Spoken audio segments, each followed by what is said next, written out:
السلام عليكم ورحمة الله وبركاته. إن الحمد لله نحمده ونستعينه ونستغفر ونعوذ بالله من شرور أنفسنا وسيئات أعمالنا. من يهده الله فلا مضل له ومن يضلله فلا هادي له، وأشهد أن لا إله إلا الله وحده لا شريك له، وأشهد أن محمدا عبده ورسوله. أما بعد، رب اشرح لي صدري ويسر لي أمري واحلل عقدة من لساني يفقهوا قولي. رب زدني علما، رب زدني علما. اللهم إني أسألك علما نافعا ورزقا طيبا وعملا متقبلا. সম্মানিত আজকের ক্লাসে উপস্থিত সুপ্রিয় ভাই সকল, সম্মানিত বোন, প্রশংসা মাত্রই মহান আল্লাহ তাআলার জন্য, যিনি আমাদের সকলকে উসুলুল হাদিসের 13তম ক্লাসে উপস্থিত হওয়ার তৌফিক দিয়েছেন। তারপর আমাদের সকলে প্রাণ প্রিয় নবী করিম মুহাম্মদ মুস্তাফা সাল্লাল্লাহু আলাইহি ওয়াসাল্লাম এর উপর অসংখ্য শান্তির ধারা বর্ষিত হোক। আল্লাহুম্মা সাল্লি আলাইহি, আল্লাহুম্মা বারিক আলাইহি। তো আজকে ইনশাআল্লাহ আমরা যে রাবি একাধিক নির্ভরযোগ্য রাবির বিরোধিতা করবে, বৈপরীত্য আসবে, এই দিক দিয়ে যে 6টি প্রকার আমরা জেনেছিলাম, এর মধ্যে আমরা মুদরাজ, মাকলুব আর মাজিদ ফি মুত্তাসিলিল আসানিদ, এই 3টি বিষয়কে আমরা জেনেছিলাম। আজকে চতুর্থ বিষয় হচ্ছে মুজতারিব। মুজতারিব মুজতারিব আল মুজতারিব বিকাসরি রা ইস্তিলাহান, রা কে জের দিয়ে পড়বেন মুজতারিব, মুজতারাব নয়, মুজতারিব। তো পরিভাষায় মুজতারিব বলা হয় হুয়া মা রুইয়া আলা আউজুহিন মুখতালিফাতিন মুতাসাওয়াতিন ফিল কুওয়া, সেই রিওয়ায়াতকে যেটা বিভিন্ন পদ্ধতিতে, ভিন্ন ভিন্ন পদ্ধতিতে রিওয়ায়াত হবে, আর প্রতিটি পদ্ধতি শক্তিশালীতে বরাবর হবে, মানে সবটাই শক্তিশালী, সব দিক দিয়ে বরাবর হবে। তো এই যে ভিন্ন ভিন্ন হওয়া, তো এই ভিন্ন ভিন্ন এক রাবির পক্ষ থেকে হতে পারে, সাওয়াউন কানাল ইখতিলাফ মিন রাবিন ওয়াহিদিন, যে এটা এক রাবির পক্ষ থেকে ভিন্নতা হতে পারে। কেমন ভাবে? বিআন রাওয়াহু মাররাতান আলা ওয়াজহিন ওয়া মাররাতান আলা ওয়াজহিন আখার মুখালিফিন লিল আউয়াল, যে একবার এক পদ্ধতিতে রিওয়ায়াত করবে আর একবার অন্য পদ্ধতিতে, আর দ্বিতীয়বার রিওয়ায়াত করতে গিয়ে প্রথম পদ্ধতির বিরুদ্ধে হবে, এরকম ভাবে ভিন্নতা আসবে। আও আকসার মিন রাবিন ওয়াহিদিন, অথবা একাধিক রাবির পক্ষ থেকে হবে, যে বিআন রাওয়াহু জামাআ, একটি জামাত রিওয়ায়াত করবে, কুল্লু ওয়াজহিন মুখালিফিন লিল আখার, আর প্রত্যেকই অন্যদের বিরুদ্ধে রিওয়ায়াত করবে, মানে অন্যদের বিরুদ্ধে, অন্যদের পদ্ধতির বিরুদ্ধে। ওয়াল ইজতিরাব ইউজিবু দুফাল হাদিস, ইজতিরাব হাদিস আবশ্যিকভাবে জয়ীফ করে, মানে জয়ীফ হয় ইজতিরাবের কারণে। কেন? লিইশআরিহি বিআদমি যাবতি রুয়াতিহি, কারণ এইভাবে ভিন্ন ভিন্ন ভাবে রিওয়ায়াত করার মানেই হচ্ছে, এই কথাকে স্পষ্ট করে যে সংরক্ষণ, পুরোপুরি সংরক্ষণ নেই। জাবত, রাবির বর্ণনাকারীর যে জাবত, তামুজ জাবত হওয়া উচিত, সেটা নেই, তার ফলে এটি দুর্বল হবে। আর এই ইজতিরাব ওয়াল ইজতিরাব ইয়াকাউ ফিস সানাদি ওয়া ফিল মাতনি ওয়া ফি কিলাইহিমা, এই ইজতিরাব আপনার সানাদে ঘটে, মাতনেও ঘটে, আবার উভয় সানাদ ও মাতন দুটোতেই, উভয়টাতে ঘটে।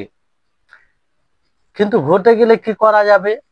তারপরে লেখক রাহিমাহুল্লাহ বলেন, সুম্মা ইন তারাজ্জাহা আহাদুল আওজুহি বিদাবতি রাবিহি আও কাসরাতি সুহবাতিহি লিল মারবি আনহু, যে যতগুলো ভিন্ন ভিন্ন ভাবে রিওয়ায়াত করা হয়েছে, তার মধ্যে কোনো একটা যদি প্রাধান্য পায় রাবির জাবতের কারণে, মানে কোনো ভিন্নতায় রিওয়ায়াত এসেছে আর সেটা রাবি মানে পুরো জব্দ বেশি রয়েছে, সংরক্ষণের দিক বেশি রয়েছে, অথবা যে শিক্ষকের কাছ থেকে রিওয়ায়াত করছে সে শিক্ষকের সে বেশি সহচর্য লাভ করেছে, তার সঙ্গে বেশি থেকেছে। তো এই দুটি বিষয় দ্বারা প্রাধান্য দেওয়া যায়, এই দুটি বিষয় যদি পাওয়া যায় তাহলে প্রাধান্য দিতে হবে।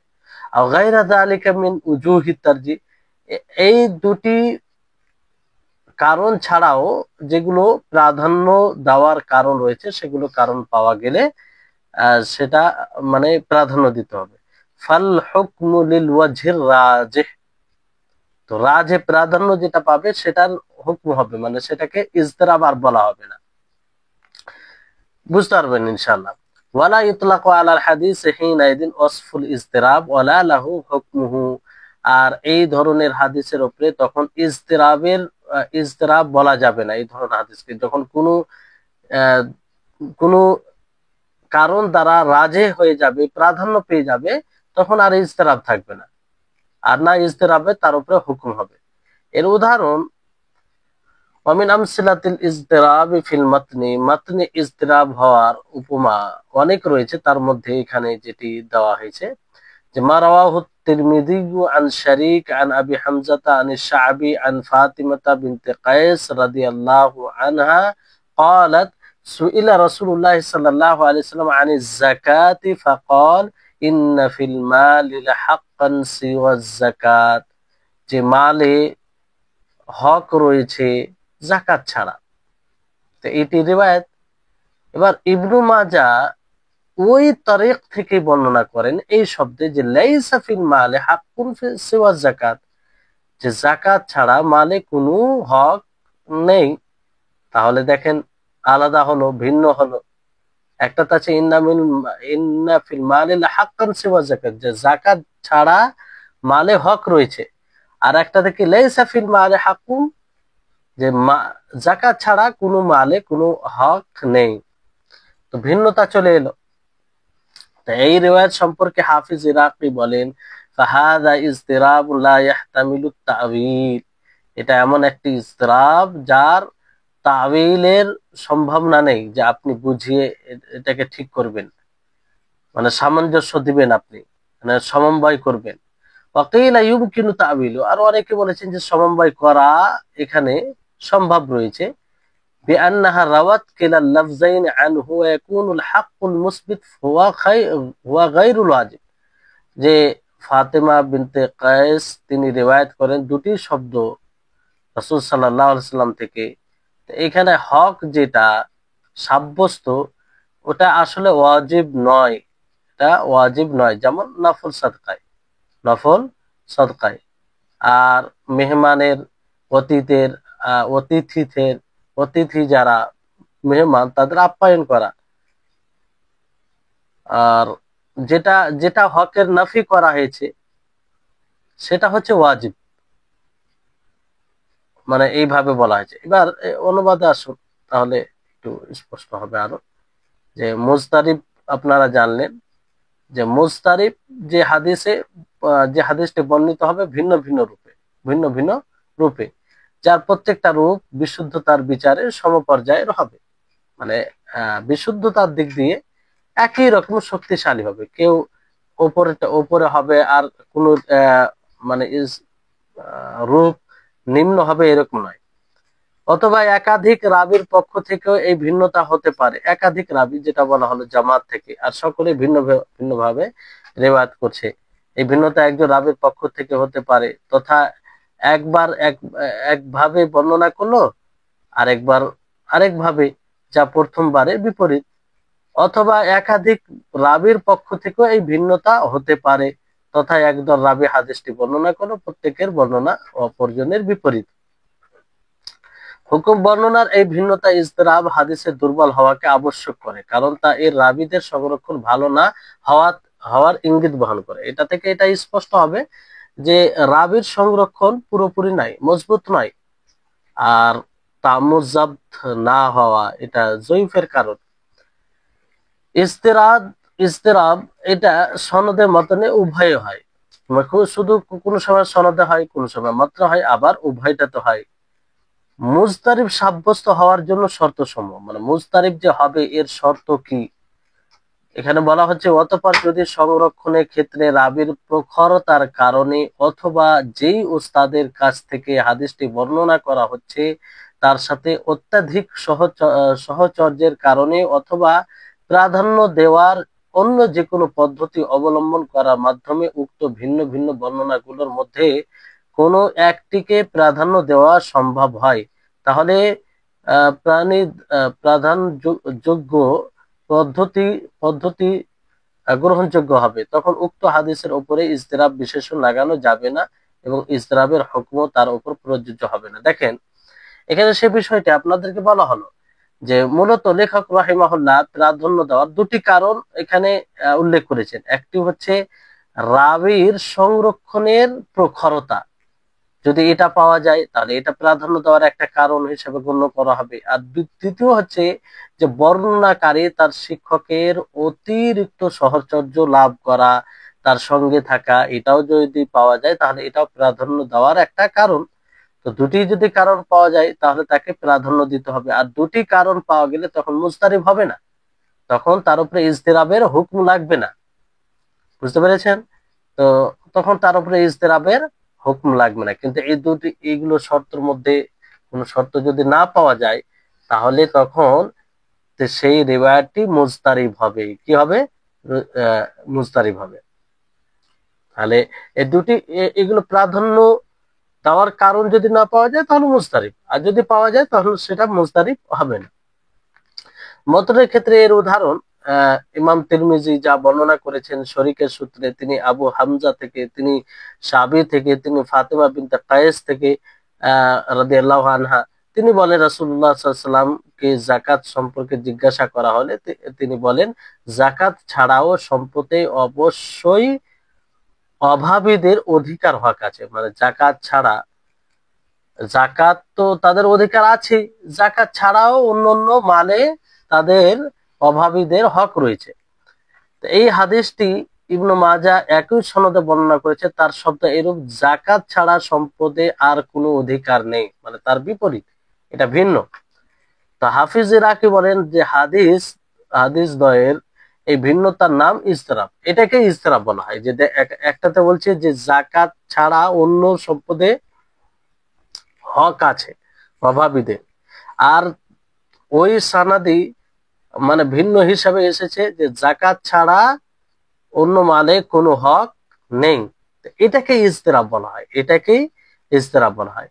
এবার এই দুটি যে ভিন্নতা আছে, এই দুটি ভিন্নতার মধ্যে যে ব্যাখ্যা দিয়ে সমন্বয় করা হবে কি হবে না, তাই সেই ব্যাপারে বলা হচ্ছে যে ব্যাখ্যার মাধ্যমে যার মধ্যে সমন্বয় করা সম্ভব হয় না। তবে কেউ কেউ বলেছেন ব্যাখ্যার মাধ্যমে এর মধ্যে সমন্বয় করা সম্ভব এইভাবে যে সাহাবিয়া ফাতেমা বিনতে কায়েস উক্ত দুটি শব্দই রাসূলুল্লাহ সাল্লাল্লাহু আলাইহি ওয়াসাল্লাম থেকে বর্ণনা করেছেন। বর্ণনাকারী হচ্ছেন ফাতেমা বিনতে কায়েস, উক্ত দুটি শব্দই রাসূল সাল্লাল্লাহু আলাইহি ওয়াসাল্লাম থেকে বর্ণনা করেছেন। তখন অভাবীদের জন্য সাব্যস্তকৃত অধিকারটা ওয়াজিব নয় এমন দানের ক্ষেত্রে প্রযোজ্য হবে। মানে যেটা ওয়াজিব নয়, মানে যাকাত ছাড়া যেগুলো বিষয় আছে যেমন নফল সাদকা, এগুলো তো ওয়াজিব নয়। তো এই ক্ষেত্রে এটা প্রযোজ্য হবে যে হাদিসে বলে যে অভাবীদের জন্য যাকাত ছাড়া কোনো হক নেই তাদের। তো এই ক্ষেত্রে যে নফল, মানে যাকাত ছাড়া যেগুলো নফল আছে ওগুলো ওদের হক নেই, মানে এটা দিলে হবে না দিলে হবে, যেমন নফল সাদকা, মেহমানদারি করা ইত্যাদি। আর যেখানে অভাবীদের অধিকার নাকচ করে দেওয়া হয়েছে, অভাবীদের অধিকার নাকচ করে দেওয়া হয়েছে, তা শুধু ওয়াজিব সাদাকার ক্ষেত্রে প্রযোজ্য হবে। মানে অভাবীদের শুধু সাদকাতে হক রয়েছে, বাকি অন্য কোনো মালে হক নেই বলতে এটা শুধু মানে ওয়াজিবের ক্ষেত্রে, মানে জাকাতের ক্ষেত্রে এটা, সেটা কিসের ওয়াজিব সাদকার ক্ষেত্রে এটা প্রযোজ্য হবে। এইভাবে অনেকে সমন্বয় দিয়েছেন বিষয়টি। তো মুজতারিবের সংজ্ঞা এইভাবে আপনি দিতে পারেন যে হুয়াল হাদিসুল্লাযী তাখতালিফুর রিওয়ায়াতু ফীহি ফায়ারউইহি বা'দুহুম আলা ওয়াজহিন ওয়া বা'দুহুম আলা ওয়াজহিন আখার মুখালিফিন লাহু। যে এমন হাদিস যা ভিন্ন ভিন্ন রূপে বর্ণিত হয়। আপনারা উদাহরণ উপরে দেখলেন, তা থেকে আশা করি স্পষ্ট যে ভিন্ন ভিন্ন রূপে বর্ণিত হবে। একজন একভাবে বর্ণনা করে আর একজন আরেকভাবে বর্ণনা করে, যা পূর্বের জনের বিপরীত হবে। তো সহজ সরল ভাষায় এইভাবে মনে রাখবেন যে এমন হাদিস যেটা ভিন্ন ভিন্ন রূপে বর্ণিত হবে, একজন অপরজনের বিপরীতে যাবে, একজন আরেকভাবে রিওয়ায়াত করবে, আরেকজন আরেকভাবে রিওয়ায়াত করবে, যেটা অপরজনের বিপরীত হবে। এটাই হচ্ছে মুজতারিবের সংজ্ঞা। তবে এই মুজতারিব কখন বাস্তবায়ন হবে, মুজতারিব কখন আপনি সাব্যস্ত হবে, এর শর্ত কি? এর শর্ত, দুটি শর্ত তো লেখক রাহিমাহুল্লাহ উল্লেখ করেছেন। একটি হচ্ছে যে মুজতারিব হবে মানে সংজ্ঞার মাধ্যমে যেটা বোঝা যায় যে মুজতারিব কখন হবে। একটা হচ্ছে যে হাদিসের বক্তব্য এমন ভাবে পরস্পর বিরোধী হবে, কোনোভাবে উভয়ের মাঝে সমন্বয় করা সম্ভব হবে না, যেটা সঙ্গে আপনি সঙ্গে পাবেন কিংবা বুঝতে পেরেছেন।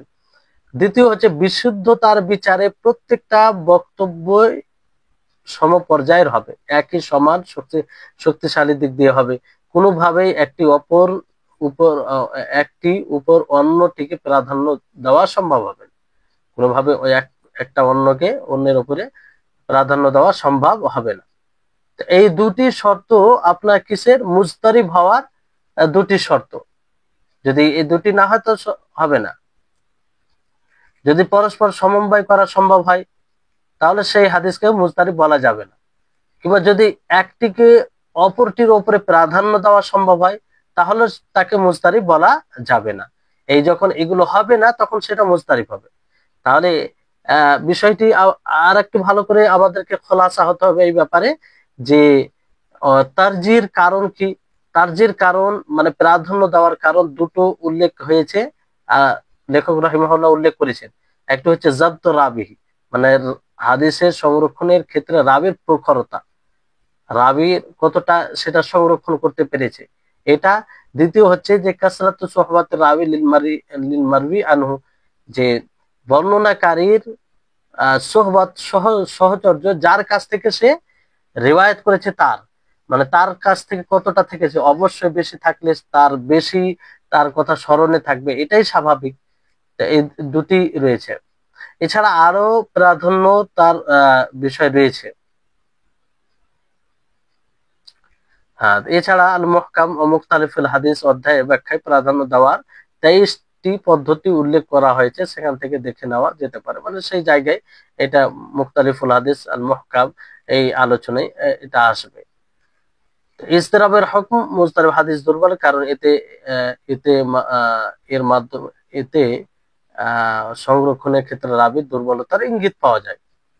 দুর্বল স্বাভাবিক, এটা দুর্বল, মানে সংরক্ষণ করতে পারেনি মানে কি, এটা দুর্বলতা। জি, তারপরে আল মুসাহাফ। আল মুসাহাফ আল মুসাহাফ এটা পরিভাষায় বলা হয় যে সেই রেওয়ায়াতকে, যে রেওয়ায়াতের শব্দের নোক্তা পরিবর্তন, একটি অক্ষর হোক কিংবা একাধিক অক্ষরের নোক্তা পরিবর্তন করে যে বৈপরীত্য পাওয়া যায় সেটাকে মুসাহাব বলে। বৈপরীত্য পাওয়া যায় কিন্তু লেখা থাকে, লেখার ধরন পরিবর্তন হয় না। মুসাহাব বলা হয় যে হুয়া মা কানাতিল মুখালাফাতু ফীহি বিতাগয়িরি হারফিন ফাআকসার বিনিসবাতি ইলা নুকাত মা বাকাই সূরাতুল খাত, যে রিওয়ায়াতে একটি অক্ষর, একটি হারফ কিংবা একাধিক হারফের নোক্তা পরিবর্তন করে বৈপরীত্য দেখা যায় কিংবা বিরোধিতা দেখা যায়, লেখা এক হওয়ার সাথে সাথে, মানে লেখা একই থাকে কিন্তু তার লেখাটা একই থাকে, ওইটা পরিবর্তন হয় না, শুধু নোক্তাতে হেরফের হয়। নোক্তা যেমন বায়ে একটি নোক্তা আছে, নিচে সিন শিন, শিনের 3টি নোক্তা আছে, এরকম। আর এটা বিষয় সানাদেও ঘটে এবং মতনেও ঘটে, সানাদেও ঘটে আর মতনেও ঘটে। যেমন সানাদে ঘটার উদাহরণ হচ্ছে যেমন শোবার হাদিস।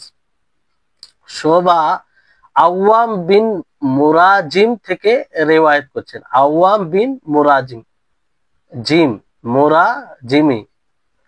عن أبي عثمان النهدي عن عثمان بن عفان قال قال رسول الله صلى الله عليه وسلم لا تؤدن الحقوق إلى أهلها। তো এই হচ্ছে এটি সানাদ, যে শোবা আওয়াম বিন মুরাজিম থেকে বর্ণনা করছেন। তিনি আবু ওসমান আন-নাহদি থেকে, আবু ওসমান আন-নাহদি ওসমান বিন আফফান থেকে, ওসমান বিন আফফান রাসূলুল্লাহ সাল্লাল্লাহু আলাইহি ওয়াসাল্লাম থেকে বলেন। তো এটাকে পরিবর্তন করেছে নোক্তায় ইয়াহইয়া ইবনু মুঈন। তিনি কি বলেন? আওয়াম বিন মুজাহিম, আওয়াম বিন মুজাহিম। দেখেন লেখার দিকে একই, কোনো পরিবর্তন নেই, মানে ধরন। মুরাজিমকে দেখেন আর মুজাহিমকে দেখেন একই রকম, নোক্তাতে শুধু হেরফের করা হয়েছে। মানে উপরে যেটা সঠিক সেটা মুরাজিম র আছে, আর এখানে নোক্তা বাড়িয়ে যা করে দিয়েছে। আর জিম এখানে উপরে জিমের নোক্তা আছে, আর এখানে জিমের নোক্তা সরিয়ে দিয়ে ওটাকে হা করে দিয়েছে। এইভাবে হেরফের করার কারণে পরিবর্তন হয়ে গেছে। মুজাহিম এখানে মুজাহিম, উপরে মুরাজিম। তো এটা হচ্ছে একটা মুসহাফ, এটাকেই মুসহাফ বলা হয় সানাদে। আশা করি বুঝতে পারছেন, খুব সহজ সরল বিষয়। ওয়াল হাদিস রাওয়াহু মুসলিম মিন তারিক আবি হুরায়রা। আর ইমাম মুসলিম আবু হুরায়রার তারিখ থেকে হাদিস রিওয়ায়াত করেছেন এটি। তারপরে দ্বিতীয় যেটা মাতনে ঘটে, দেখেন মাতনে কি আছে? মান সামা রমাজান ওয়া আতবাআহু সিত্তাম মিন শাওয়াল। যে ব্যক্তি রমজান মাসে সিয়াম সাধনা করলো আর তার সাথে সাথে শাওয়াল মাসের 6টি রোজা রাখলো। এখানে সিত্তাম মিন শাওয়াল, বুঝতে পেরেছেন? দেখেন এই রিওয়ায়াতটিকে তাসহিফ করেছে কে? নোক্তার মাধ্যমে সাহাফাহু আবু বকর আস-সুলি। আবু বকর আস-সুলি তিনি তাসহিফ করেছেন। তিনি বলেন শাইআম মিন শাওয়াল, মানে তিনি হাদিস রিওয়ায়াত করতে গিয়ে বলেন মান সামা রমাজান ওয়া আতবাআহু শাইআম মিন শাওয়াল। আসলে শাইআন নেই, সিত্তাম মিন শাওয়াল। তো উনি সিত্তানকে শাই করে দিয়েছে, মানে নোক্তা বাড়িয়ে দিয়েছে সিনে, এবং আরেকটি অক্ষর বাড়িয়ে দিয়েছে নোক্তা দিয়ে, তো শাইআন হয়ে গেছে। তো সিত্তানকে শিন এবং ইয়া দিয়ে শাইআন করে দিয়েছে। তো এইভাবে তাসহিফ ঘটেছে। এই হচ্ছে তাসহিফ। এটা স্পষ্ট, সহজ সরল বিষয়।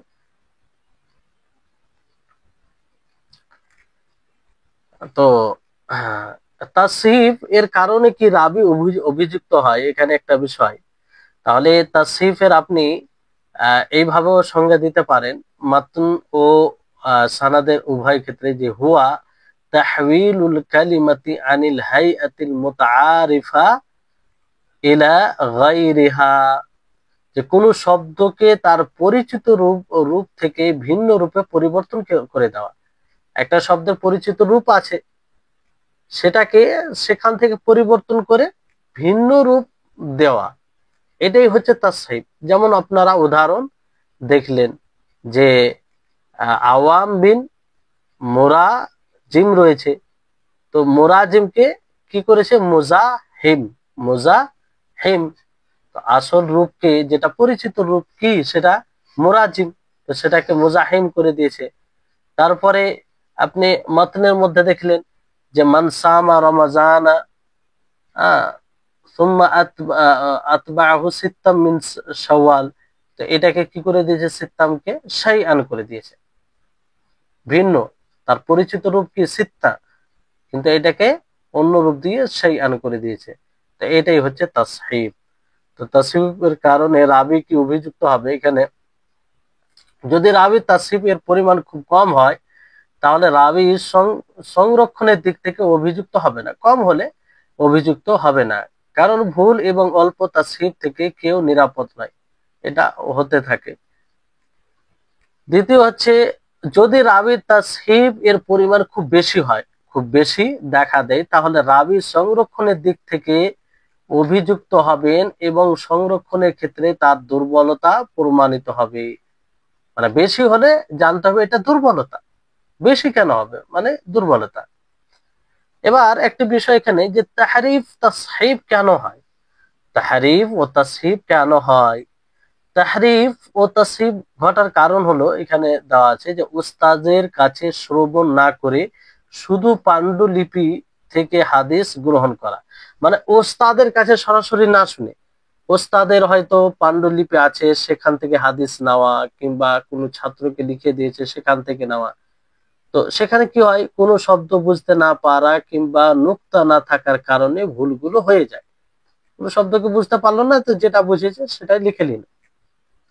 তো এইভাবে এ কারণে যাদের দ্বারা তাসরিফ খুব বেশি ঘটে ইমামগণ তাদের কাছ থেকে হাদিস গ্রহণ করা থেকে সতর্ক করেছেন, মানে যাদের দ্বারা এই তাসরিফ খুব ঘটেছে কিংবা ঘটে তাদের থেকে হাদিস নিতে সতর্ক করেছেন। কারণ বেশি ঘটছে তার মানে কি, তার সংরক্ষণে কোনো নাই, সে বুঝতে পারেনি। সাইদ ইবনে আব্দুল আজিজ বলেন যে লা তাখুদুল ইলমা আন সুহফিয়্যিন ওয়ালাল কুরআন মিন মিন মুসহাফিয়্যিন, যে পাণ্ডুলিপি থেকে হাদিস গ্রহণকারীর কাছ থেকে ইলম গ্রহণ করো না, এবং মুসহাফ থেকে পাঠকারীর কাছ থেকে কোরআন গ্রহণ করো না। তো যারা পাণ্ডুলিপি থেকে শুধু হাদিস নেই, পাণ্ডুলিপি থেকে মানে উস্তাদ কিছু লিখেছেন সেখান থেকেই নেই, উস্তাদকে জিজ্ঞাসা না করে আহ কিংবা মুসহাফ দেখে যারা শুধু মানে বলে তাদের কাছ থেকে কোরআন নিতে নিষেধ করেছেন। আসলে এই বিষয়টি দেখেন, এই বিষয়ে আমাদের সালাফগণ খুব সতর্ক সচেতন ছিলেন, কিন্তু বড় দুঃখ হয় বর্তমান সময়ে একদম উদাসীন, ফলে ফিতনা ফাসাদ এবং বিগাড় বেশি তৈরি হয়েছে। কেমন ভাবে যে আমরা আজকে যার তার কাছ থেকে ইলম নিচ্ছি, যে যে যেরকম মানে, আর ইলম নেওয়ার আমরা মেয়ার মানদণ্ড এমন জিনিসকে বানিয়েছি যেটা কোনো মানদণ্ডই নয়, যে কার কতটা ফলোয়ার আছে, কে কাকে কার সমাবেশে কিংবা কার মঞ্চে বেশি লোক হয়, সেটাকে আমরা মানদণ্ড বানিয়েছি, যেটা একদম মানে অযৌক্তিক। আর সালাফগুন এই সালাফগুনের নিকটে এইসব কোনো মানদণ্ড ছিল না। আজকে দেখবেন যে কিছু লোক না আরবি ভাষা বুঝে, কিছুই বুঝে না, আর কিছু হয়তো অনুবাদকৃত বই পড়ে হয়তো কিছুটা বুঝেছে, আর বড় বড় স্টেজে উঠে বড় বড় ফাতোয়া আর বিভিন্ন রকমের দিনের গভীর বিষয়ে কথা বলে। তো এইগুলো ফিতনা ছাড়া কিছু নিয়ে আসে না, সমাজের বড় ক্ষতি করে এরা। হয়তো এগুলো সাধারণ মানুষ বুঝতে পারে না, সাধারণ মানুষ শুনে ইসলামের কথা হলে তাদেরকে ভালো লাগে, মনে করে যে খুব সুন্দর কথা বলছে, কোরআন হাদিসেরই তো কথা বলছে। কিন্তু সেই কথাটা কি সঠিক না বেঠিক, কতদূর ভুল হলো, একটা মঞ্চে 1 ঘন্টা বক্তব্য দিতে গিয়ে যদি সেই বক্তা, আর এই ধরনের বক্তা যারা মৌলিক বিষয়কে বুঝে না, নীতিমালা, যে নীতিমালা বলতে কোরআনের আপনি ব্যাখ্যা করবেন, তো ব্যাখ্যা করার নীতিমালা কি, ব্যাখ্যা কিভাবে করবেন, আর কোরআনের যে আপনি কোনো আয়াত থেকে কোনো মাসলা কোনো বিষয় আপনি বুঝিয়ে বলবেন, তো এটার আপনাকে নীতিগত জ্ঞান থাকতে হবে। আর যেটা আপনি আহ ওলামাদের কাছে বসে ওলামাদের কাছে সময় দিয়ে আহ সম্ভব, এটা নিজে নিজে পড়ে সম্ভব নয়। আপনি যদিও আরবি ভাষা জানেন তারপরও সম্ভব নয়। অনেক সময় মনে করে যে আরবি ভাষা আমি জেনে নিলাম যথেষ্ট, তা নয়। আহ আরবে তো সকলেই আরবি ভাষা জানে, তো সকলে কি এইভাবে ব্যাখ্যা করে, আর সকলে কি ওলামা, সকলের ব্যাখ্যাকে কি ওলামা সমর্থন করে না? যারা নীতিমালা জানে, ওলামাদের কাছে আহ বসে শিখেছে, তা তখন ওলামা যখন স্বীকৃতি দিবে যে না, এই ব্যক্তি বুঝে, এই ব্যক্তি ব্যাখ্যা করতে পারে, তখন এটা ঠিক হবে, এইভাবে ধারাবাহিকতা চলে আসে। কিন্তু আজকে আমরা এসব জাহেল মূর্খকে বড় বড় স্টেজ দিয়ে পুরো উম্মতের আমরা ক্ষতি করছি, পুরো উম্মতের ক্ষতি করছি, নিজেও ক্ষতিগ্রস্ত হচ্ছি। কারণ ইলম ইলম এমনিতে এইভাবে আসে না, ইলম সহচর্য থেকে, ইলম ওলামাদের কাছ থেকে নিয়ে তাদের মানে ছাত্র হিসাবে তাদের কাছে বসে গ্রহণ করে আসে। জি। তো এই হচ্ছে বিষয়। তারপর হ্যাঁ, তো এখানে যেটা বিষয় চলছিল যে যারা শুধু পান্ডুলিপি থেকে হাদিস নিয়েছে তাদের থেকে সালাফগণ মুহাদ্দিসগণ হাদিস নিতে নিষেধ করতেন। আর একটি কেউ ইমাম সানাআনী রাহিমাহুল্লাহ তিনি বলেন লা তাখুদিল কুরআনা মিন মিন মুসহাফিয়্যিন ওয়ালাল ইলমা মিন সুহফিয়্যিন, যে তোমরা কোরআন মুসহাফি ব্যক্তি থেকে নিও না, মানে সে যে মুসহাফ দেখে পাঠকারীর কাছ থেকে কোরআন গ্রহণ করো না, না এবং পান্ডুলিপি হাদিস গ্রহণকারীর কাছ থেকে ইলম গ্রহণ করো না। তো ওই বিষয়টি শুধু মুসহাফ দেখে কোরআন, এই জন্য দেখবেন অনেক আছে, কিছু কিছু লোক রয়েছে এমন যারা জেনারেল শিক্ষিত, কোরআন আরবি ভাষা কিছু বুঝে না, আলিম ওলামাদের কাছে পড়েনি, তাফসিরের নীতিমালা কিছু জানে না, আর দার্সে কোরআন এরকম মানে হেডলাইন দিয়ে দার্স, কোরআনের দার্স দেয়। আল্লাহুল মুস্তাআন, আল্লাহ হেফাজত করুক এই উম্মতকে। আর এত বড় বড় ভুল করে আল্লাহর বাণীর ব্যাখ্যা করতে গিয়ে যে অনেক সময় মনে হয় যে এই জমিন কেঁপে উঠবে, ভয় তাদের মধ্যে ভয় নেই, অথচ সালাফে সালেহিন কোরআনের আয়াতের ব্যাখ্যা করতে গিয়ে খুব মেপে মেপে কথা বলতেন। আর স্বাভাবিক যার মধ্যে ওই রকম জ্ঞান থাকবে না, সে ব্যাখ্যা করতে গিয়ে তো পূর্বের কথা নকল করে তা নয়, তার আবেগ, তার ভিতরে একটা অনুভূতি কাজ করে, ফলে আবেগের ফলে সে তার মন যেটা চায় সেভাবে ব্যাখ্যা করে ফেলে। তো কত বড় একটা ভুল করে আর কত বড় গুনাহগার হয়, পাপী হয়। তো এইসব বিষয়গুলোকে আমরা সিরিয়াস নিতে শিখিনি। ফলে যে কোনো ব্যক্তি যে চাইলো, ইচ্ছা করলো, দার্স দেওয়ার মন হলো, আর যখন দার্স দিয়ে একটা সম্মান পেয়ে যায় তখন এই বিষয়টাকে, এই স্টেজকে ছাড়তে চায় না। তো যাই হোক, এটা ছিল আপনার আহ মুসাহাফ। 6 নম্বর প্রকার যেটা শেষ হচ্ছে সেটা হচ্ছে আল মুহাররাফ।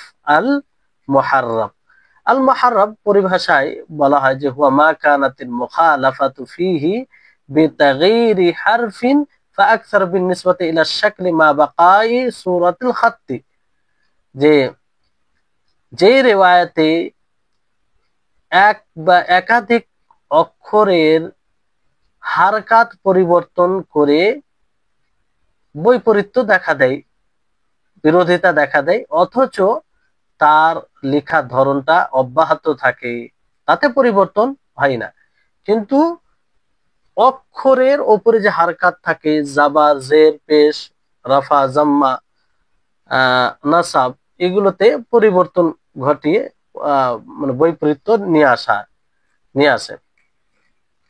মিনাত তাহরিফ ফিল ইসনাদ ইবদাল, যেমন ইবদালে মানে সনদে আপনার তাহরিফ করা হয়। কেমন ভাবে? যে আকিল নাম আছে বেফাতহিল আইন, আইনের ফাতার সাথে, তো এই আকিলকে কেউ উকাইল করে দিল, লেখা একই, আইন, কফ, ইয়া, লাম, 4টি অক্ষর আছে, কিন্তু একটা কি মূল শব্দ হচ্ছে আকিল, সেটাকে কেউ জাম্মা দিয়ে উকাইল করে দিল। কি করে দিল? উকাইল করে দিল। তাহলে এইভাবে তাহরিফ ঘটলো, যে একজন আকিল আর উকাইল ভিন্ন ভিন্ন। মাতনে কেমন ভাবে হয়? যেমন জাবির রাদিয়াল্লাহু তাআলা আনহুর হাদিস, যে রুমিয়া উবাই ইয়াউমাল আহজাব ফি আকহালিহি, এটাকে গন্দুর উনি কি করলেন?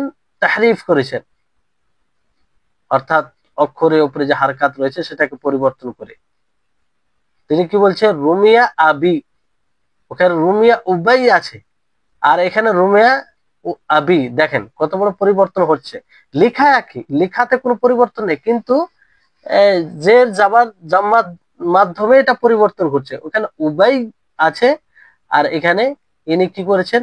আবি, মানে নিসবত করে বাপের দিকে।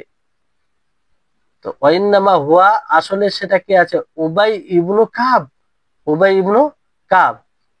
আর আবু জাবির ফাইনাহু কানা কাদ উস্তুশহিদা ইয়াউম উহুদ, আর জাবিরের, আবু জাবির ইনি মারা গেছেন আপনার আহ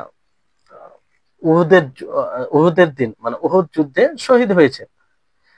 তো গুন্দুর রেওয়ায়াতে কি করছে? রুমিয়া আবি, রুমিয়া আবি, মানে জাবির রাদিয়াল্লাহু তাআলা আনহু দিকে নিসবত করে দিয়েছেন যে তার আমার আব্বা, মানে কি এইভাবে রেওয়ায়াত করেছেন। অথচ আসলে তিনি কি? উবাই ইবনু কাব, উবাই ইবনু কাব। এইভাবে আপনার তাহরিফ হয়, এইভাবে কি হয়? তাহরিফ হয়। মুহাররাফ তা হলো যার মধ্যে এক বা একাধিক হরফের হারকাতের পরিবর্তনের কারণে বৈপরীত্য দেখা যায়, কিন্তু লেখার আকৃতি ঠিক থাকে, লেখা ঠিক ওই রকমই থাকে। যেমন আকিল, উকাইল উদাহরণ দেওয়া হলো। অনুরূপ ভাবে রুমিয়া, উবাই আসল আছে, সেটাকে গন্দুর পরিবর্তন করে রুমিয়া আবি করে দিয়েছে। তো এখানে বিষয়টি হচ্ছে যে এখানে কি তাসহিফ ও তাহরিফের মাঝে কোনো পার্থক্য আছে কি নেই? কারণ তাসহিফ ও তাহরিফ আপনারা দুটোই মুসাহাফ, মুহাররাফ দুটোই পড়লেন, তো এর মধ্যে পার্থক্য আছে কি নেই? জুমহুর মুহাদ্দিসিনের মতে তাহরিফ ও তাসহিফ এর মাঝে কোনো পার্থক্য নেই, এর মাঝে কোনো পার্থক্য নেই, বরং একটি আহ অপরটির মুরাদিফ সমর্থক সমর্থক শব্দ। মুহাদ্দিসগণ নির্বিচারে একটির স্থানে অপরটিকে ব্যবহার করেছেন। দেখুন ইমাম খাত্তাবি প্রণীত ইসলাহ গালাতিন মুহাদ্দিসিন এর 12 নম্বর পৃষ্ঠা, সালাহুদ্দিন খলিল প্রণীত তাসহিহুত তাসহিফ ও তাহরীরুত তাহরিফ এবং আবু আব্দুল্লাহ হামজা আল আসবাহানি প্রণীত আত-তানবী আলা হুরুফিত তাসহিফ। তবে ইমাম আসকারি তাহরিফ ও তাসহিফ এর মাঝে পার্থক্য করেছেন, ইনারা পার্থক্য করেছেন। ইমাম আসকারি তিনি কি বলেন? তিনি যে পার্থক্য দেখিয়েছেন সেই পার্থক্যটাই এই কিতাবের লেখক উল্লেখ করেছেন। দেখুন শারহ মা ইয়াকাউ ফিহি আত-তাসহিফ ওয়া তাহরিফ। পরবর্তীতে হাফিজ ইবনে হাজার আসকালানি রাহিমাহুল্লাহ তার মতো একই পার্থক্য করেছেন। ইমাম সুয়ুতি, মানাবি সহ আরো বেশ কয়েকজন ইমাম তার অনুসরণ করেছেন। মানে কেউ পার্থক্য করেছেন, আবার কেউ পার্থক্য করেনি এই বিষয়টি। এখানে সে আলোচনাটা ওই রকম ভাবে নিয়ে আসেনি, শুধু ইঙ্গিত করেছেন, মানে এখানে অতটা প্রয়োজন নেই এই অবস্থায়। পরবর্তীতে যখন আরো সেটা আরো সবিস্তারে জানবে, তখন সেখানে হয়তো ওগুলো জানার প্রয়োজন পড়বে। তারপরে এই অষ্টম কারণ কিসের কারণ? জয়ীফ হওয়ার কারণ। তাহলে আমরা এই 6টি প্রকারকে জানলাম, যে একজন রাবী যখন একাধিক নির্ভরযোগ্য রাবীর বিরোধিতা করবে, আর এই দিক দিয়ে তার 6টি প্রকার। একটা কি? মুদরাজ, তারপরে মাকলুব, তারপরে মাজিদ ফি মুত্তাসিল আসানিদ, তারপরে মুজতারিব, তারপরে মুসাহাব, মুহাররাফ। এই 6টি প্রকার আশা করি আপনারা বুঝতে পেরেছেন। তো এই 6টি প্রকার ওই প্রকারের মধ্যে শেষ হলো যে একজন রাবী একাধিক নির্ভরযোগ্য রাবীর বিরুদ্ধে রেওয়ায়েত করবে। এবার দ্বিতীয় হচ্ছে যে রাবী অপরিচিত হওয়া, রাবী অপরিচিত হওয়া, এটা একটা কারণ জয়ীফ হওয়ার। আসসাবাবু সামিনু আল জাহালাতু বিররাবী, রাবীর ব্যাপারে অজ্ঞাত হওয়া, না জানা। আর এর দুটি কারণ হতে পারে, এর কারণ সম্পর্কে দুটি বিষয় হতে পারে। প্রথম হচ্ছে আল আউয়াল আন তাকসুরা নাউত আর রাবী, যে বর্ণনাকারীর সিফাত বিশেষণ বেশি হবে, মানে তার নাম, উপনাম, উপাধি, তার যে কাজ করে সেটা, নিসবত, এই ধরনের। তো কি করবে? একজন এমন নাম, এমন জিনিস বর্ণনা করবে তার নামের সাথে, যেটা দ্বারা তিনি প্রসিদ্ধ নয়, মানুষের কাছে সেটা দ্বারা পরিচিত নয়। মানে ওই নামে কেন বর্ণনা করবে? এক অন্য উদ্দেশ্যে, যাতে যাতে মনে করে মানুষ যে ইনি অন্য ব্যক্তি, ইনি অন্য ব্যক্তি। তো এখানে ফায়াহসুলুল জাহালু বিহালিহি, তার অবস্থা সম্পর্কে অজ্ঞতা অর্জন হয়, মানে তার অবস্থা সম্পর্কে জানা সম্ভব হয় না। যেমন এর উদাহরণ তাহলে বুঝতে পারবেন যে মোহাম্মদ ইবনু সাইব আল কালবি, তো নাসাবাহু বা'দুহুম ইলা জাদ্দি, অনেকে তার নিসবত করেছেন তার দাদার দিকে, মানে কি বলেছেন? যে মোহাম্মদ ইবনু বিশর, তো বিশর ওনার দাদার নাম, ওনার আব্বার নাম নয়। আর কেউ ওনার নাম নিয়েছে এইভাবে মোহাম্মদ ইবনে সাইব, মোহাম্মদ ইবনে সাইব। আর কেউ তার উপনাম দিয়েছেন আবু নজর, আবার কেউ উপনাম দিয়েছে আবু হিসাম, আবার কেউ উপনাম দিয়েছে আবু সাঈদ। তো ফাসবাহা ইয়াদুন্নু জামাআতুন ওয়া হুয়া শাখসুন ওয়াহিদ। তো মানুষ ধারণা করবে যে এটি একটা জামাত, মানে একাধিক মানুষ, অথচ একজন ব্যক্তি। আবু সাঈদ, আবু নজর, আবু হিসাম, তারপরে মোহাম্মদ ইবনে সাইব, মোহাম্মদ ইবনে বিশর, এটা একজন ব্যক্তিরই নাম, একজন ব্যক্তিকেই বোঝায়। কিন্তু হঠাৎ করে কেউ যখন দেখবে তো মনে হবে যে একটি জামাত, কিংবা অন্য কেউ একজন মানুষ, মোহাম্মদ ইবনে বিশর একজন মানুষ, আর একজন মোহাম্মদ ইবনে সাইব, আর একজন আবু নজর, আবার আর একজন আবু হিসাম, এরকমটা বুঝবে। তো যখন রাবির অন্য কোনো উদ্দেশ্য হবে যে যাতে এই নামে আসল যেটা রাবি সেটা যেন মানুষ বুঝতে না পারে, তখন এমন এক দিয়ে দিল যে আবু হিসাম, যেটা নামে পরিচয় না, আবু হিসাম দিয়ে দিল যাতে অন্য কাউকে বুঝে। তো এটা হচ্ছে আপনার জেহালাত, জাহিল, মানে রাবি সম্পর্কে না জানার কারণ। এই বিষয়ে কিতাব তাসনিফ করেছেন, লিখেছেন, রচনা করেছেন। যেমন সেই কিতাবটির নাম আল মুওয়াদ্দিহু লিআওহামিল জামঈ ওয়াত তাফরীকি ফিন নুউত।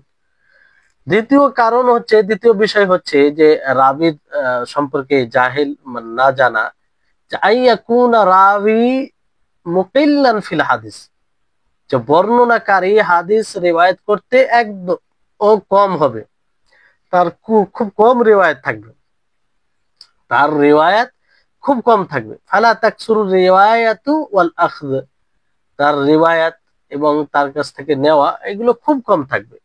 আর এই বিষয়ে কিতাব রয়েছে, যেমন আল ওয়াহদান, আল ওয়াহদান।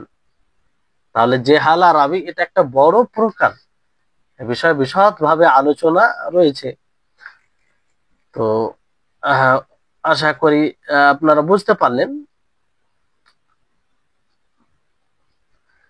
এবার এই মাজহুল, মাজহুল হওয়ার কারণ কি, এর প্রকার সমূহ কি? এখানে বলা হচ্ছে আনওয়াউল মাজহুলি, আল মাজহুলু নাওআন। মাজহুলের প্রকার সমূহ, মাজহুল দুই প্রকার। মাজহুল কয় প্রকার? দুই প্রকার। একটা হচ্ছে মাজহুলুল আইন, আর একটি হচ্ছে মাজহুলুল হাল। মাজহুলুল আইন কাকে বলে? সহজ সরল ভাষায় মনে রাখবেন যে মাজহুলুল আইন বলা হয় ওয়া হুয়া মান লাম ইয়ারবি আনহু ইল্লা ওয়াহিদুন, যে যার কাছ থেকে একজন রাবি বর্ণনা করে, একজন বর্ণনাকারী হবে যার কাছ থেকে, সে মাজহুলুল আইন। সে কি? মাজহুলুল আইন, মানে একজনই রিওয়ায়াত করবে, তাছাড়া অন্য কেউ রিওয়ায়াত করেছে এরকমটা প্রমাণ হবে না। তো এটা মাজহুলুল আইন। মাজহুলুল আইন রাবির রিওয়ায়াতের হুকুম কেমন হবে, গ্রহণযোগ্য হবে কি হবে না, এই সম্পর্কে বলা হচ্ছে যে হুকমু রিওয়ায়াতিহি আর-রাদ, যে এই ধরনের রাবির রিওয়ায়াত প্রত্যাখ্যান করা হবে, গ্রহণযোগ্য নয়, সেটা অগ্রহণযোগ্য। ইল্লা আইয়ুসাক, হ্যাঁ ওই মাজহুলুল আইন রাবির রিওয়ায়াত গ্রহণযোগ্য হবে যার কেউ তাওসীক করে থাকবে, মানে সার্টিফাই করে থাকবে যে সে সিকা, সে গ্রহণযোগ্য, তার রিওয়ায়াত নেওয়া যাবে। এরকম ভাবে কোন মুহাদ্দিস, গ্রহণযোগ্য মুহাদ্দিস যখন তার সার্টিফাই করে থাকবে, সিকা বলে থাকবে, গ্রহণযোগ্য বলে থাকবে, তখন তার রিওয়ায়াত গ্রহণ করা যাবে। ওয়ালাউ মিন কিবালির রাবি আনহু, যদিও তার থেকে যে বর্ণনা করেছে তার পক্ষ থেকে হয়, বলা হয়। আর সে যেন জারহ তাদিলের মানে রাবির উপরে যে হুকুম লাগায় যে এই রাবিটি কেমন, এই রাবিটি আদিল কি আদিল নয়, কিংবা এরকম যারা হুকুম লেগে এই বিষয়ে যারা পারদর্শী তাদের পক্ষ থেকে হবে, সে তাদের মধ্যে যেন হয়। তাহলে একজন রাবি যদি বর্ণনা করে আর তার ব্যাপারে তৌসিক করে থাকে, তৌসিক বলতে সিকা বলে থাকে, গ্রহণযোগ্য বলে থাকে, আর সে যারা তাদিলের পারদর্শীর মধ্যে, জ্ঞানীর মধ্যে থাকে, তাহলে তখন আর সে মাজহুলুল আইন থাকে না, তখন সেটা গ্রহণযোগ্য হয়। কি হয়? গ্রহণযোগ্য হয়। তাহলে মাজহুলুল আইন বুঝতে পারলেন যে যার যার কাছ থেকে একজন রাবী বর্ণনা করবে শুধু। আর তার রিওয়ায়াতের হুকুম বুঝতে পারলেন দুই অবস্থায়, যে আসল হচ্ছে প্রত্যাখ্যান করা অগ্রহণযোগ্য, কিন্তু তার তাওসীক কোনো জারহ তাদিলের ইমাম যদি করে থাকে, যদিও তার বর্ণনাকারী পক্ষ থেকে হয়, তাহলে সেটা গ্রহণযোগ্য হবে। মাজহুলুল হাল, মাজহুলুল হালকে বলা হয় যে আল মাস্তুরও বলা হয়। তাহলে মাস্তুর যখন শুনবেন, মাজহুলুল হাল শুনবেন, দুটো একই। মাজহুলুল হাল এর অপর নাম মাস্তুর, মাস্তুরের অপর নাম মাজহুলুল হাল। তো দুটো একই জিনিস, মনে রাখবেন। আর এটা কাকে বলে? বলা হচ্ছে এখানে যে মান রাওয়া আনহু আকসার মিন ওয়াহিদ মিন গায়রি তাওসীকিন, যে যার কাছ থেকে তৌসিক ছাড়া, সেকা বলা ছাড়া একাধিক রাবি বর্ণনা করবে, একাধিক রাবি বর্ণনা করবে। মানে সেকা তৌসিক করা হয়নি, একাধিক রাবি বর্ণনা করবে কিন্তু তার তৌসিক করা হয়নি, মানে সে গ্রহণযোগ্য কি গ্রহণযোগ্য নয় এটা বলা হয়নি। তো এই ধরনের রাবির রিওয়ায়াতের হুকুম কি? আত-তাওয়াক্কুফ। আপনি মানে তাওয়াক্কুফ, স্থগিত করবেন অতক্ষণ পর্যন্ত হাত্তা ইয়াতাবায়্যানা হালুহু, যে তার হাল সম্পর্কে স্পষ্ট হবে, তার অবস্থা সম্পর্কে স্পষ্ট হবে। তাহলে দুটির মধ্যে পার্থক্য আশা করি আপনারা বুঝতে পারলেন, যে একটি মাজহুলুল আইনে কি একজন রাবী তার কাছ থেকে বর্ণনা করবে, একজন ছাড়া নয়। তো এর হুকমের ব্যাপারে আপনারা জানলেন, আসলে এটা অগ্রহণযোগ্য, কিন্তু তার যদি তৌসিক কোনো যারা তাদের ইমাম করে থাকে, তাহলে সেটা গ্রহণ করা হবে, নচেত নয়। আর মাজহুরুল হাল তাকে মাস্তুর বলা হয়, যার কাছ থেকে একাধিক রাবী বর্ণনা করবে, আর তার রিওয়ায়াতের হুকুম হচ্ছে তাও স্থগিত করতে হবে, মানে বিরত থাকতে হবে।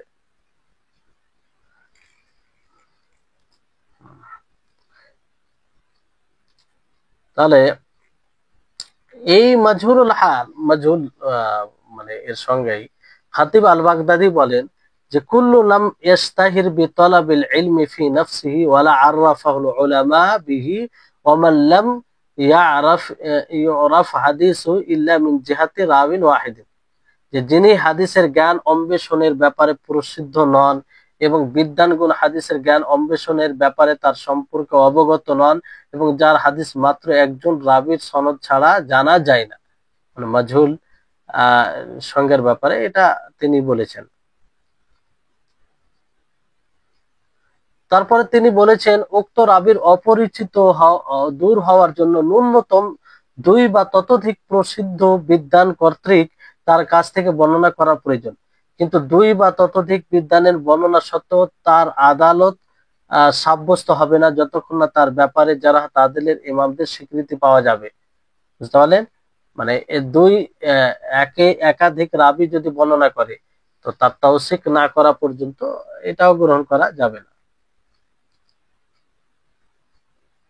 হাফিজ ইবনে হাজার আসকালানী ইনার নিকটে মাল্লাম ইয়ারবি আনহু গায়রু ওয়াহিদ ওয়া লাম ইয়াত্তাক ওয়া ইলাইহি ইশারাতু বিলাফজি মাজহুল, যার থেকে একজন ছাড়া আর কোন রাবী বর্ণনা করবে না, মাজহুল, মাজহুলুল আইন বলে তাকে বোঝানো হয়। একজন রাবী বর্ণনা করবে, যেটা আপনারা সঙ্গে বললেন। তো বইয়ে প্রদত্ত সংখ্যা খতিব আল বাগদাদির শেষোক্ত বক্তব্য এবং হাফিজ ইবনে হাজার আসকালানী রাহিমাহুল্লাহর বক্তব্য বিশ্লেষণ করে যে সিদ্ধান্তে উপনীত হওয়া যায়, তাহলে একজন রাবী অপরিচিত বা অজ্ঞাত হওয়ার মূল কারণ হলো তার নির্ভরযোগ্যতার ব্যাপারে তাদিল জারাহ এর কোনো ইমামের স্বীকৃতি না থাকা। মানে এই দুটো সংজ্ঞার খাতিব বাগদাদি ও হাফিজ ইবনে হাজারের সংজ্ঞা থেকে যেটা স্পষ্ট হয়, যে একজন রাবী বর্ণনা করুক, মানে মূল কারণ হচ্ছে যে যারা তাদিলের ইমামের কোনো স্বীকৃতি না থাকা। যদি কোনো ইমামের স্বীকৃতি পাওয়া যায় তাহলে তিনি আর মাজহুল থাকবে না। স্বীকৃতি যদি পাওয়া যায় যে হ্যাঁ এটা সেকা, এটা গ্রহণযোগ্য, তখন আর মাজহুল থাকে না। তখন প্রাপ্ত স্বীকৃতি অনুসারে তার উপরে হুকুম প্রযোজ্য হবে। আর তার থেকে রাবী ছাত্রের সংখ্যা কত তা শুধু মাজহুলের প্রকার নির্ধারণের জন্য প্রয়োজন। যদি ছাত্র সংখ্যা মাত্র একজন হয় তাহলে তিনি হবেন মাজহুলুল আইন, যেটা সঙ্গে বললেন। আর যদি তার ছাত্র সংখ্যা 1-এর অধিক হয় তাহলে হবেন মাজহুলুল হাল। তো মাজহুরুল আইন হোক অথবা মাজহুরুল হাল হোক, একজন রাবি বর্ণনাকারী হোক অথবা একাধিক, যদি যারা তাদিলের ইমামের পক্ষ থেকে কোনো স্বীকৃতি না থাকে তাহলে সে মাজহুরি থাকবে। আর যদি স্বীকৃতি পাওয়া যায়, কেউ বলে যে না এটা সেকা কিংবা ওর স্বীকৃতির ভিত্তিতে, তখন তার উপরে হুকুম হবে। জি, কোন রাবির ছাত্র যদি মাত্র একজন হয় কিন্তু তার ব্যাপারে জারহ তাদিলের ইমামদের স্বীকৃতি থাকে, তাহলে তিনি আর মাজহুর থাকবে না, যেটা বলা হয়েছে। অপরদিকে কোন রাবির ছাত্র সংখ্যা 2 এর অধিকও হয় কিন্তু তার ব্যাপারে জারহ তাদিলের ইমামদের কোনো স্বীকৃতি না থাকে, তাহলে তিনি স্বীকৃতি না পাওয়া পর্যন্ত মাজহুলুল হাল থাকবেন এবং তার হাদিস স্থগিত থাকবে, গ্রহণ করা হবে না। আসলে নামে শুধু পার্থক্য, বাকি মাজহুলুল আইন বলেন, মাজহুলুল হাল বলেন, যতক্ষণ পর্যন্ত যারা তাদিলের ইমামের কোনো স্বীকৃতি না পাওয়া যাবে ততক্ষণ পর্যন্ত তার উপরে কোনো হুকুম লাগবে না, অর্থাৎ প্রত্যাখ্যাত, অগ্রহণযোগ্য। হ্যাঁ, হুকুম লাগলে তখন সেই হুকুম অনুযায়ী তা সেটা তার উপরে সেটা প্রযোজ্য হবে। জি, তারপরে মুবহাম, মুবহাম আর তার রিওয়ায়াতের হুকুম। আল মুবহাম এবং তার বর্ণিত হাদিসের হুকুম। মুবহাম কাকে বলে এটা আগে আমরা জানার চেষ্টা করি। যে মুবহাম মাল্লাম ইউসাররাহ বিইসমিহি লিআজলিল ইখতিসারি ওয়া নাহবিহি। মুবহাম বলা হয় যার নাম সুস্পষ্ট করা হয় না ইখতিসার, সংক্ষিপ্ত করার কারণে কিংবা এই ধরনের অন্য কোনো কারণে। মুবহাম ওয়া মাল্লাম ইউসাররাহ বিইসমিহি লিআজলিল ইখতিসার ওয়া নাহবিহি, যার নাম সংক্ষেপে বলার জন্য সুস্পষ্ট করা হয় না, সেটা হচ্ছে মুবহাম।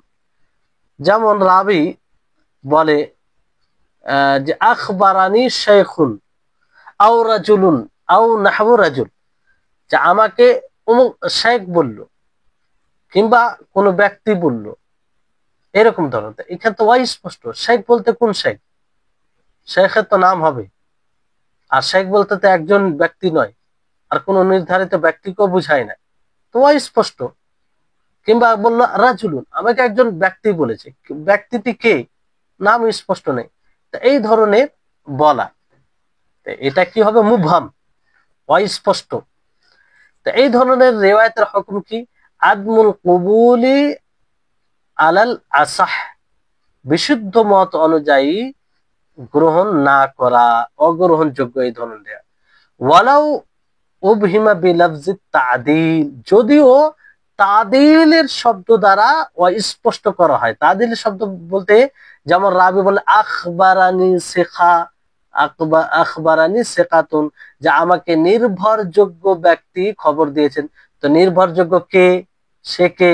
আও সাবতুন, কিংবা যে যার ব্যাপারে সাব্যস্ত রয়েছে, লিয়ান্নাহু কাদ লা ইয়াকুনু সিকা ইনদা গায়রিহি, কেন এটা গ্রহণযোগ্য হবে না? তাদিলের শব্দ দিয়ে বললেও যে সেকা আমাকে বলেছে, গ্রহণযোগ্য বলেছে, এই জন্য যে রিওয়ায়াত করছে হতে পারে তার নিকটে গ্রহণযোগ্য, অন্যের নিকটে গ্রহণযোগ্য নাও হতে পারে, তারতম্য আছে। সবার নিকটে এটা মুত্তাফাক আলাইহ বিষয় তা তো নয় যে সকলের নিকটে এটা হবে। একজন রাবি একজনের কাছে গ্রহণযোগ্য, আবার অন্যজনের কাছে অগ্রহণযোগ্য হতে পারে, ফলে এটা যথেষ্ট হবে না। তো এটা মুবহামের মধ্যেই গণ্য করা হবে। তো এইরকম রিওয়ায়াত গ্রহণ করা যাবে না, এরকম রিওয়ায়াত গ্রহণ করা যাবে না। তো মুবহামের বিষয়টি এবার এখানে বিষয়টি হচ্ছে যে আপনারা মাজহুল উপরে পড়লেন আর মুবহাম পড়লেন, এই দুটির মধ্যে পার্থক্য কি? সামান্য পার্থক্য আছে। অনেক উসুলবিদদের মতে মুবহাম ও মাজহুল এর মাঝে তেমন কোনো পার্থক্য নেই, বরং মুবহামটা মাজহুল এর একই শাখা। অনেকে বলেছেন কোনো পার্থক্য নেই।